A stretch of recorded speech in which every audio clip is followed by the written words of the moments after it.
Hey guys, this is David, the Georgia photographer, and I was just going to do a live stream. I've got about 20 or 30 minutes here for a little interim between two projects at home, and I thought I've got something about street photography I want to talk about for a few minutes. Today I went to Chattanooga and I went to the North Shore and I did street photography for about an hour, hour and a half, and today my goal was to just take my camera, the lens that was on it, and I took the GoPro out of my usual vlogging rig and just stuck the GoPro in my pocket. That way I could grab some footage from here and there with it while I was on it, and that way I can put a video together with it later. But I was able to move so much more freely when I ditched the bag and left everything else in the truck. It was so much more liberating.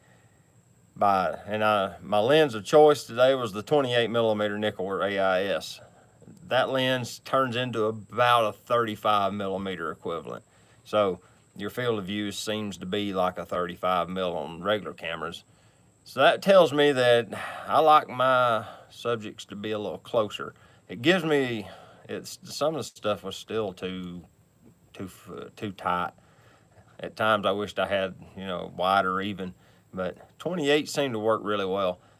Today I also used something that I've had for a while, but I haven't really had opportunity to use it much, and I bought one of those Photo Deox ND throttle adapters. It's the adapter with an ND filter built into it. It also has a aperture control ring on it too. I wonder if that was turned up. I really don't remember. I'll have to look on the camera. Hopefully it wasn't. I was trying to run wide open on some of those frames, and it just didn't look like it was very wide openish. But I could get good bokeh though. Maybe it was. Hello, Jacob. Thank you for logging in. This is let's see here. If it's, not sure where you are, but it's 3:40 in the afternoon here. So if you're in Europe, it's pretty late at night. but that ND throttle allowed me to shoot the lens wide open and keep my shutter speed about, well, some of them, what I was wanting to do was run slow shutter, run 1/15 of a second, 1/30 of a second, something like that. Because because my theme for today was life in motion. All right, I was trying to get people in motion. Hey, Long Rider, how you doing? Thanks for checking in with me. I appreciate it. But the subjects I wanted motion blur. In the Netherlands, nice.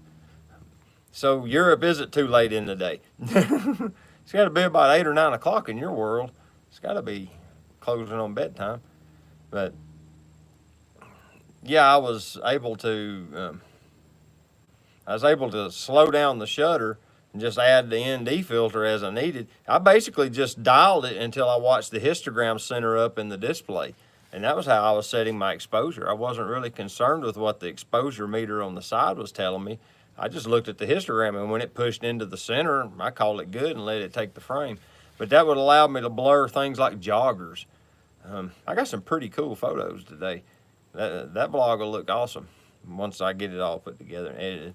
Hopefully I'll have it done in a day or two. But it was a really interesting time. I didn't cover a lot of ground today like normal, but it was really fun to work with a theme and have a specific genre or specific subject in mind, because it gives you determination and it gives you motivation to get that type of shot instead of just walking around willy-nilly here and there just hoping you'll stumble up on something. And a couple of my frames I took today are not life particularly in motion, but they represent motion. Like I found there's this little spot in downtown Chattanooga where the kids play in like this water feature that they've built beside the aquarium, where water runs down a bunch of steps back into the river. And I really think they're pumping river water up and it's just running back down into the river because it's right there at the river. But it's real shallow and little kids play in it, it's like ankle deep. It's not very deep.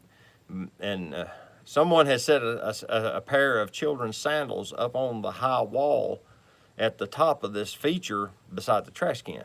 They were just sitting there. So I've got a close up of them with that feature in the background, and it's blown out somewhat into the bokeh. And I think I even shot it at f11 trying to bring some of that background in, but I was so close with that 28 millimeter to get those to fill the frame in the corner with those shoes that it still blew out the background.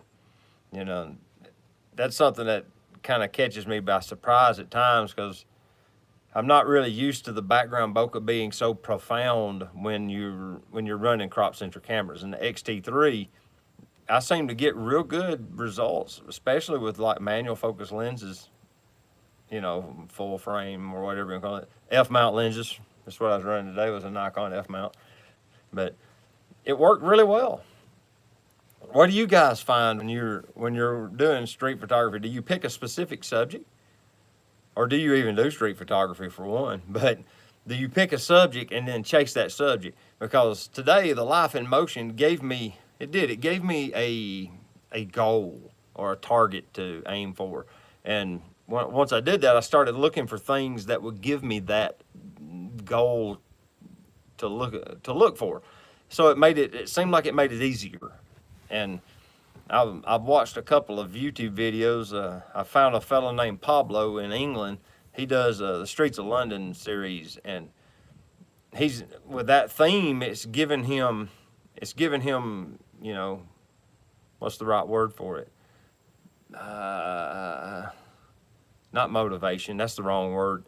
I can't think of the word. Purpose. That's the word I think I'm looking for. It's giving him purpose with the videos. You know, he's not just out there just shooting random whatnot and then throwing it on YouTube and hoping for the best. He's actually got, you know, there's a whole documentary series on the streets of London, and it's basically he's doing like street interviews with people, and so you'll understand what their world is like. Long Riders says, I try to pick a spot, okay, with interest in light or interest in shadows and an interest in reflection, and work with that.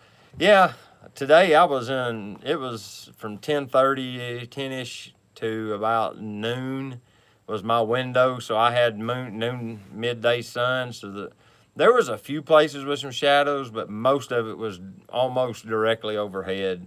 So I didn't have a lot of good shadow to work with today. And I didn't get down into the downtown portion where the taller buildings were. By staying down there at the river, I'm down to where the old city kind of stuff is. So it's little brick buildings from like the Victorian era, and they're at most 3 stories tall. So, and they're real closely packed in there. So you really don't get a lot of good shadow to work with. There's a couple of interesting alleys. Like they've got some of those artist alleys where the people have went in and done like street graffiti on the walls, and you know that gives you some interesting concept to work with. I didn't explore those today though. I walked right by them. I believe I did walk by them. Come think of it, there's at least 2 of them I know of there. But I was in such a hurry to get.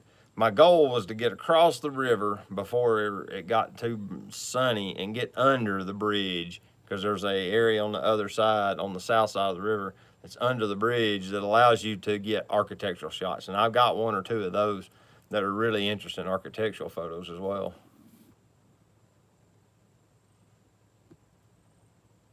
Used to walk to work every day the same way, so you'd know all the good spots. Yeah, and if you take your camera, it gives you the opportunity to get the luck shot as you walk by. That's a really good idea. I mean, my commute's not very far, so I don't worry too much about walking to work. I drink coffee on the way to work. But that's a real good idea. Today I noticed a lot of people in downtown are renting those little pick-in-place bicycles. You get those bikes and you ride them, and then you park them in them little dock things. And they're riding those to work and back. I saw several people in suits that were doing that. You always take the camera. Nice. I don't know why my display just got suddenly darker for some reason. I don't know what's going on with that.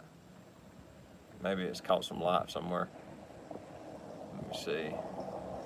Oh, it's working. Well, here comes Sierra. a little sooner than anticipated.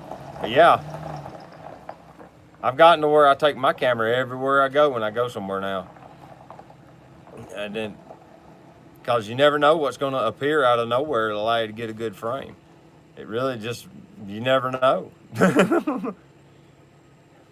She's coming back from going rock climbing and doing a Japanese class.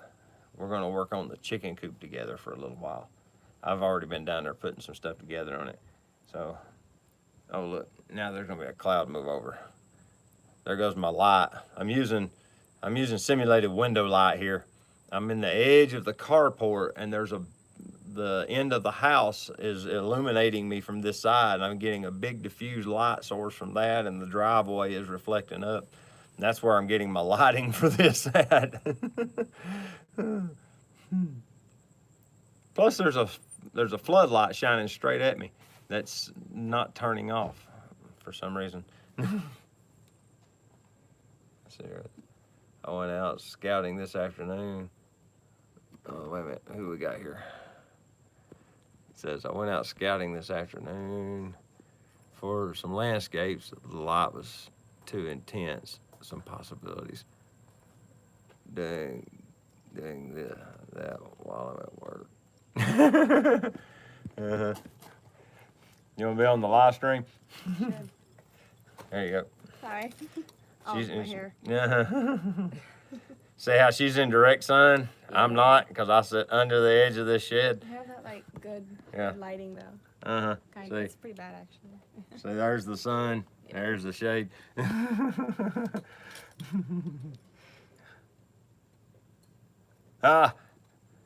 There's Greg and Maxim. They've checked in and they're at work. Hey. Thank you guys for checking in. Appreciate it. Oh, I lost an earring by the way. Oh no. Yeah. Is it one of them good ones Nana got you? No, it's still expensive though. Oh. Yeah. Figures. Yeah. I gotta go put another one in. But what was this gentleman saying? Thomas Taylor said he went out scouting today. Yeah, I've learned that I'm not gonna worry too much about time of day anymore, since I think I'm really more of a street / documentary photographer more than landscape. Landscape you guys need that golden hour light. You really do, you know.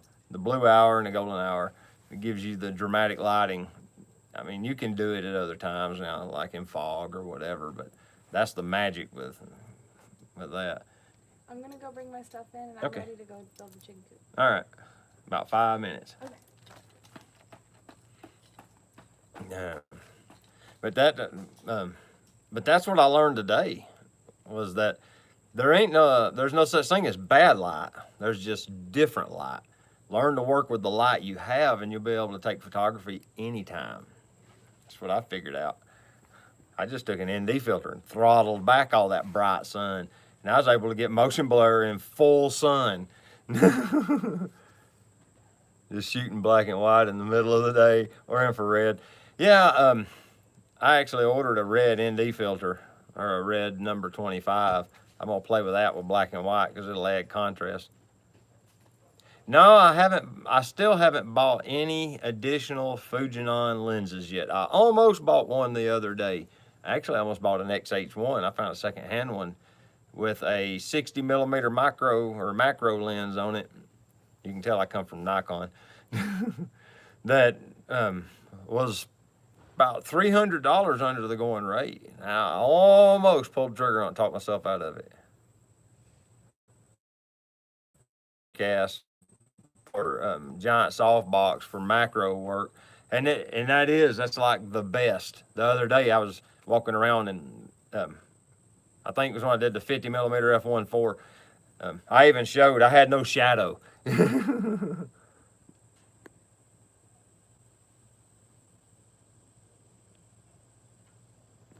So where do I get my idea for my lenses? Honestly, most of the time, eBay. I'll go to eBay and I'll type in Nikon lens AIS search, and I'll just see what comes up.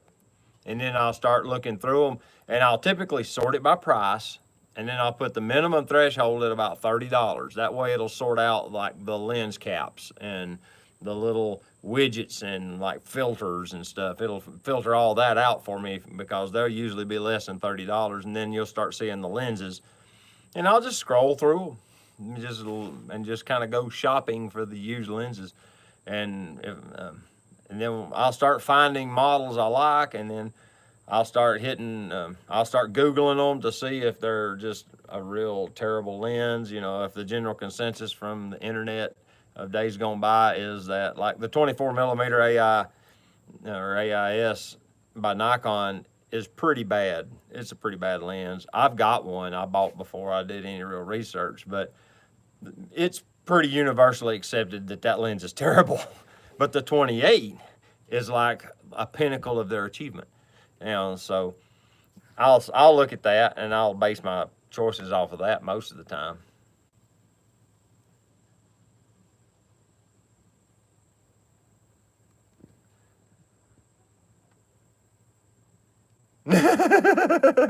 Oh, but yeah, that if I was going to get a small prime and not go all the way for that 16 millimeter f1.4, I would probably get I think it's the 20 millimeter or 23 millimeter f2. I believe is universally accepted. You can tell a cloud just rolled over. But I would probably grab that 23 f2 because it's a pretty awesome lens. I got stuff happening. But yeah, that's probably going to be my next prime or my next Fuji lens. That one, or honestly, the 50 to 140 zoom, f2.8 zoom. I like that focal range a lot, and that lens would be a universal kind of workhorse lens for whenever I did like senior portraits or something. It's just a great piece of equipment. I've got the 70 to 200 nickel, so I kind of don't need it, but I like that focal range. I like either that or like the 90 mil. I think that 90 millimeter is a macro lens as well. I would like that, but that 23 f2 would probably be what I would grab because that's a useful focal range. It's got enough aperture you can get good light with it. It's only one stop slower than f1.4, you know. Yeah, the 16 to 55 is a good kit lens. The 16 to 80, that'd be really nice for like vacations. You just throw that lens on the camera and go. You know, leave the bag in the hotel and just not worry about it. That's what I like about that focal length. It just, you know, it'd be liberating just walking around taking photos. But, all right, so I just wanted to hop on here for a minute and talk about what I done this morning. Get you guys a little bit of time on the live stream because I had a few minutes. So I'm gonna go back to work now. We're building a fenced area on the side of the chicken coop so the chickens can go outside. They're currently contained inside the building. But I'm gonna get back on that and get a couple of hours of it today and get closer to getting it fenced. So I appreciate you guys logging in, and I'll talk to y'all. Probably do a real live stream tomorrow evening where we spend an hour or so. That way we'll all have time. Thank you guys for checking in. Thank you, Greg. I appreciate it. And you, Maxim. You guys are great. So we'll talk to y'all later. Bye-bye. Oh, and Jacob. Yeah, I thought you was gone already. Appreciate it. I really appreciate you logging in as late as it is over there.